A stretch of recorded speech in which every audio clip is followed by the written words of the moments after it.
Okay, I'm going to soap at about 73 degrees. Just get a little nervous when I've got a lot of steps to do, but I'm just going to concentrate on what I'm doing. So my oils, kaolin clay, and sodium lactate. Here goes my lye solution.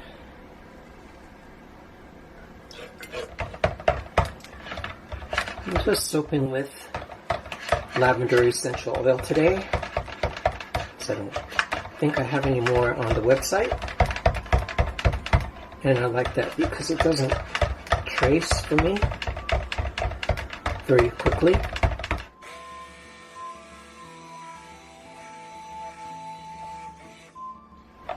But I do have a lot to do, so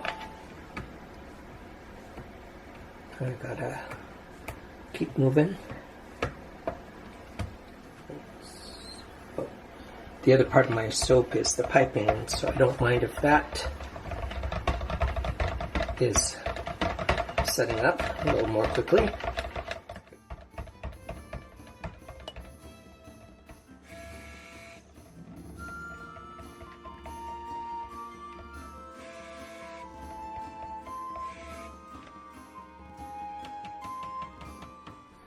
Okay, so let's separate the soap. This is going to be for the base of the soap. There's a basic purple. And I'm going to add some titanium dioxide to that for a really light base. And I want to make sure that I pour my small amounts first. That just really is a good tip so that you don't run out of soap batter by the time you get to it. And I find that the smaller containers really help me to not make too much of a color that I just want a little of.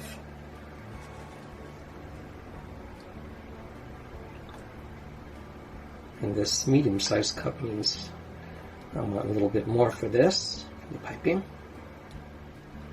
I'm learning from my experience now that I tend to make too much piping batter that either covers over some of the other piping. So I've got to learn, and I am learning. This is for the base too.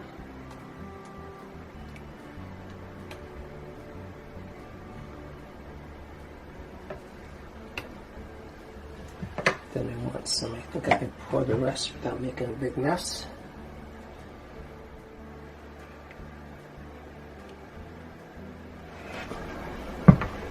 That might be a little too much.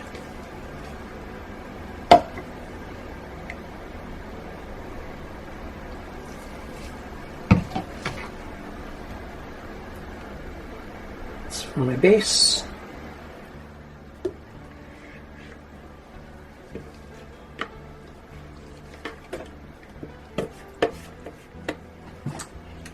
So that has my purple and titanium dioxide in it already.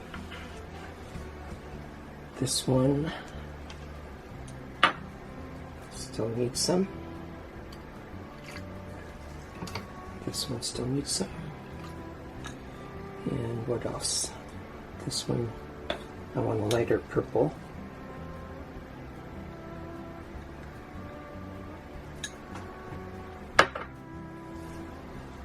Everything has its colorant. The different thing I'm playing around with this one is I'm going to slice my spatula through the in the pot swirl quite a bit to see how much I can get away with without. I don't have to worry about browning because of the colors, but I'm going to see how much definition I can get by still stirring it quite a bit.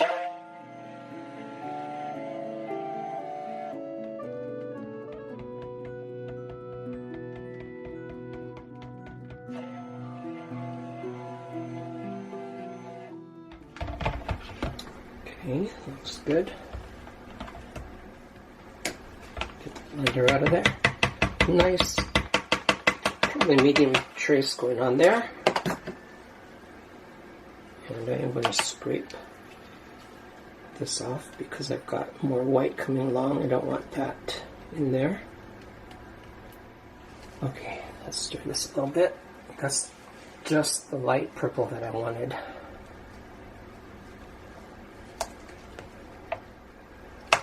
Okay, and I also have some white for the base that I'm going to stir in later. So let's get that blended.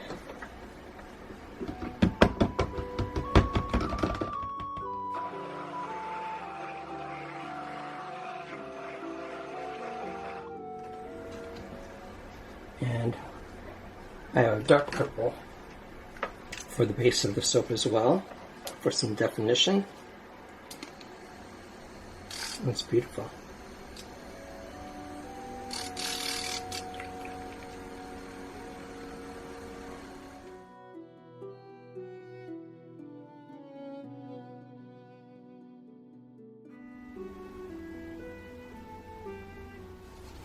How are you doing? That's good. Okay, everyone's behaving. Alright, so let's do our in the pot swirl. Let's get this out of there for a second.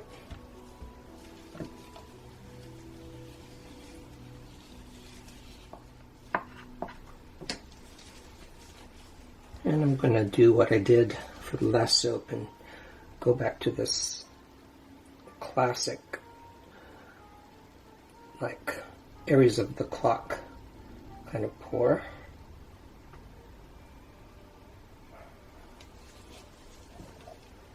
Use all of this. This can just get glopped.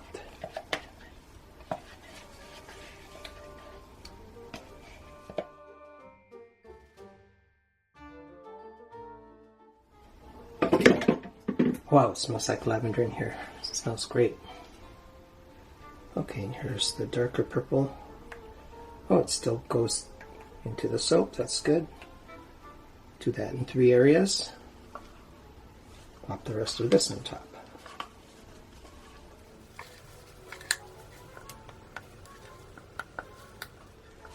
I'm always amazed how you don't have to be too careful to get some of these really nice swirls. I was really cautious when I started this, but I mean years ago, but it's very forgiving. Okay, so now I'm going to show you what I meant by cutting through this quite a bit. So I'm slicing through the soap in a circular way, but I'm going to do this quite a bit. Make sure I get the outside, swirl into the center, and I think that'll turn out beautifully. And let's pour this.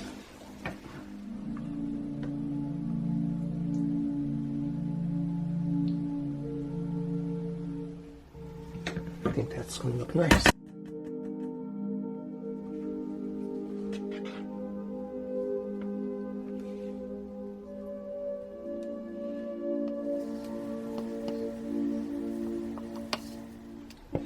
Now, if you just added this light purple to soap that didn't have some titanium dioxide in there, you might get a gray. So if you get a gray purple and you want a light purple, make sure you add some TD or a lot of the mica if it's a light mica. Okay, let's let that set up a little bit, and I'm going to put some little grooves on the top of this before I pipe on it, because I've noticed when I cut the soap that there's this hard line between the piping and the base of the soap, and I kind of think it looks nicer if it's got some shape to it. Put this aside before I get to it again. This is for my piping. So let's get this white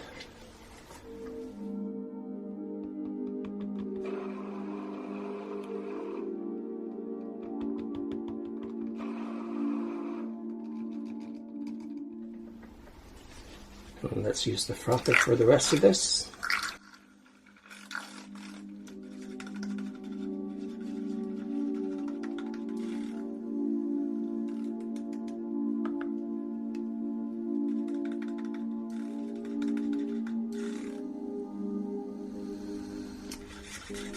This is a different purple mica that I used in this, just for a little, well, almost imperceptible difference.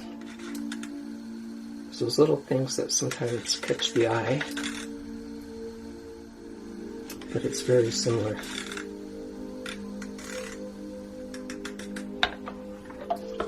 And finally, this nice yellow.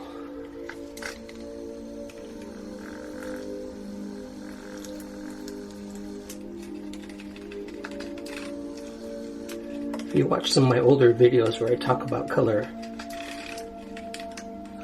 it may help you to find just the right color to help the whole soap to pop.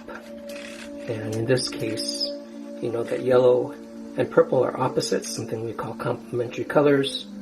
So I thought that would really be a nice way to make this soap pop, but just a little bit. And let's get the idea of spring. Okay, so let's see if this soap is ready to make a little sort of divot. Yeah. Let's make a groove all the way down. Another one here. Just make it a little more interesting. It's also a good way to trap air bubbles, and I'm aware of that. Alright, let's fill the piping bags to be light.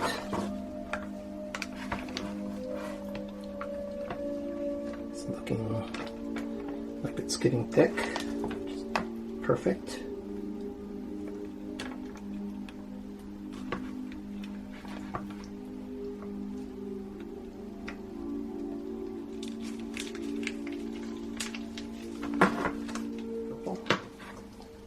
Pour you in there.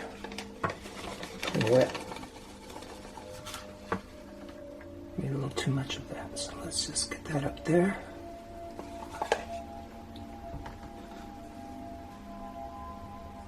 That's what I need, was a container for that. Much of a mess.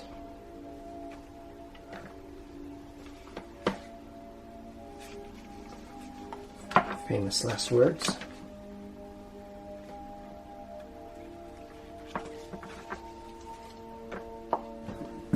I've been thinking about the camera angle too, so that I don't block most of this part, so let's see if that works.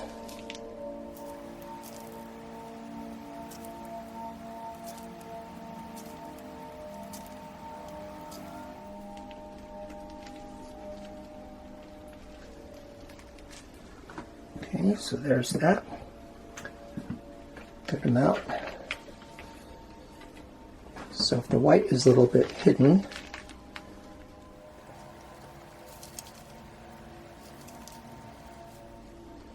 so far so good. This is a little piping bag.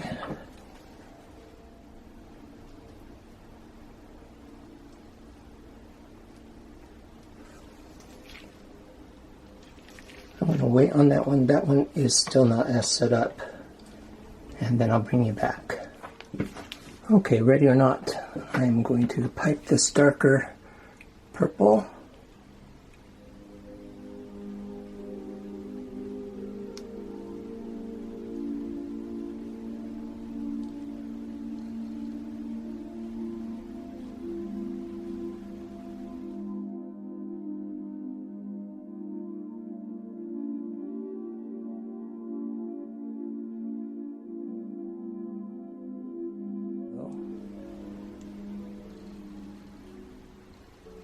Trying to surround the lighter purple part so it stands out a little more.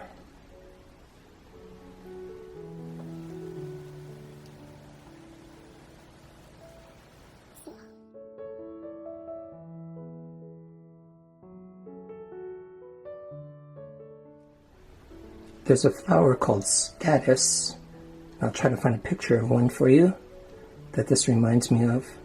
There's like an interior little part of the flower that makes it really pop.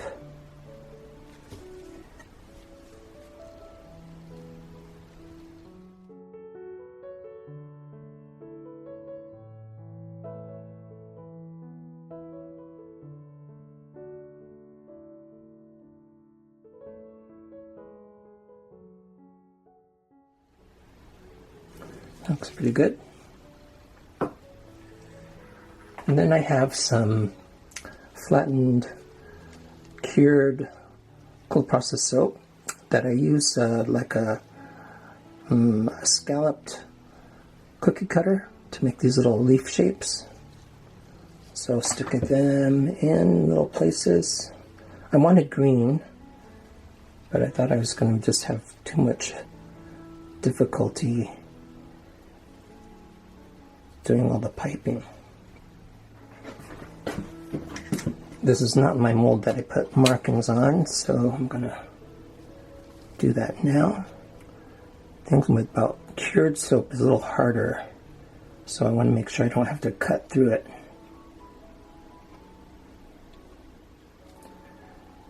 So it looks like I have no rhyme or reason to where I'm putting these in, but I'm looking for the place where the piping is not as interesting.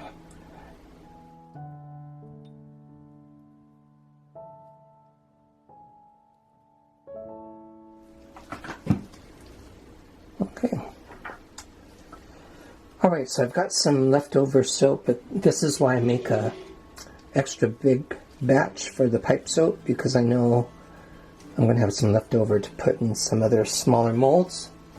And I do want to get some glitter on that.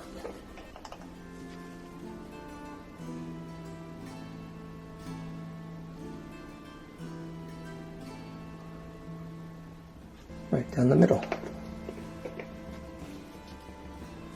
Okay, so this is my, calling it LavenDear, and we'll bring you back for the cut.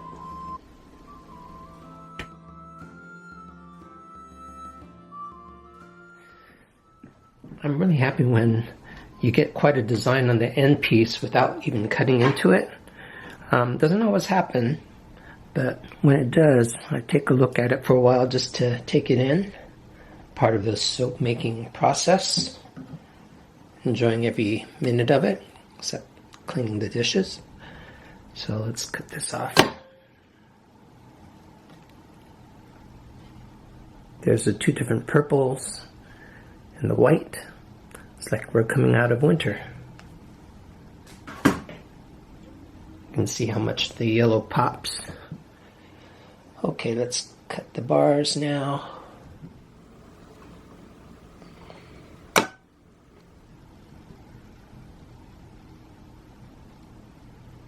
Pretty cool. Pretty easy swirl in the pot. It smells delicious of lavender.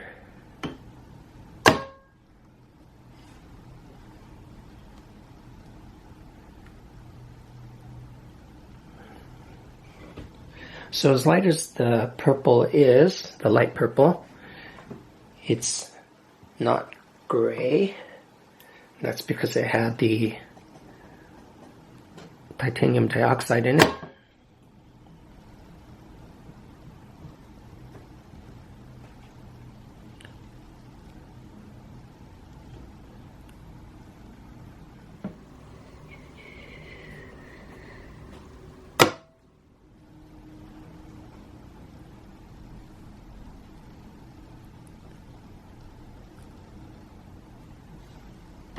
I love the randomness of swirls like this. Of course, most swirls are pretty random.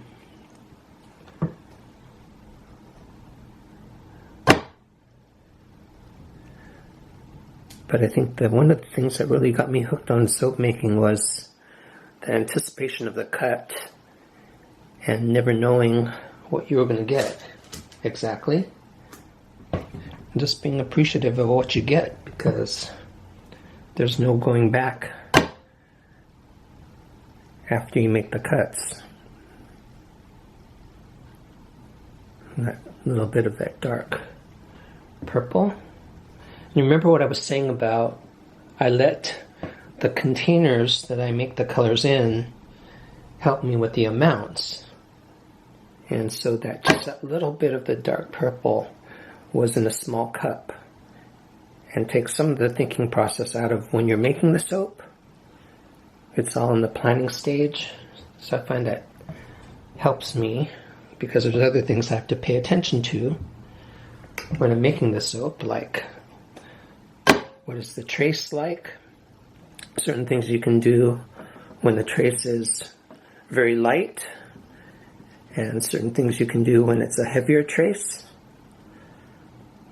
So that just comes with time. And it's a good way to train yourself, because sometimes, for one reason or another, the batter just does not want to trace, or it traces too fast, which we call accelerating. So you just got to be on your toes, and you don't want to think about too many different things. Although I'm all for being spontaneous too.